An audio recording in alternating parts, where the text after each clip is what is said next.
ইনকিলাব মঞ্চের মুখপাত্র ও ঢাকা ৮ আসনের সম্ভাব্য স্বতন্ত্র প্রার্থী শরীফ ওসমান হাদির ওপর গুলির ঘটনার পর একটি ছবি সামাজিক যোগাযোগ মাধ্যমে ছড়িয়ে পড়ে। ছবিটিতে দেখা যায় কথিত অভিযুক্ত শুটারের সঙ্গে ডাকসু ভিপি সাদিক কায়েম এক টেবিলে চা খাচ্ছেন। এই ছবি ঘিরে রাজনৈতিক অঙ্গনে শুরু হয় ব্যাপক আলোচনা। অভিযোগ উঠেছে, ছবিটি কৃত্রিম বুদ্ধিমত্তা দিয়ে তৈরি এবং আওয়ামী লীগের প্রোপাগান্ডা শেল থেকে উদ্দেশ্য প্রণোদিতভাবে ছড়ানো হয়েছে। বিষয়টি নিয়ে এক সমাবেশে বক্তব্য দেন বিএনপির সিনিয়র নেতা রুহুল কবির রিজভী। এ প্রসঙ্গে প্রকাশ্যে ক্ষমা চাওয়ার দাবি জানিয়েছেন ডাকসু ভিপি সাদিক কায়েম।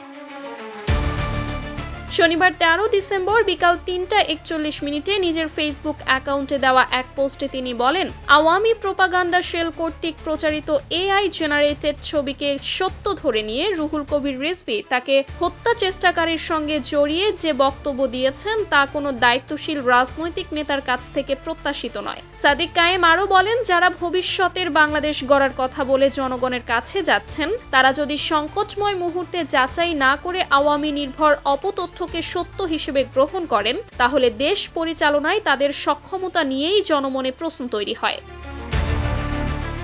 ফেসবুক পোস্টে তিনি স্পষ্টভাবে উল্লেখ করেন, বিএনপির সমাবেশে রুহুল কবির রিজভীর বক্তব্যে তার বিরুদ্ধে ভুয়া ছবি নির্ভর যে মিথ্যা অভিযোগ আনা হয়েছে সে বিষয়ে দল হিসেবে বিএনপি এবং ব্যক্তি রিজভীর প্রকাশ্যে ক্ষমা চাওয়া উচিত। এতে করে অপতথ্য ছড়ানোর দায় থেকে তারা নিজেদের দায় মুক্ত করতে পারেন বলেও মন্তব্য করেন তিনি।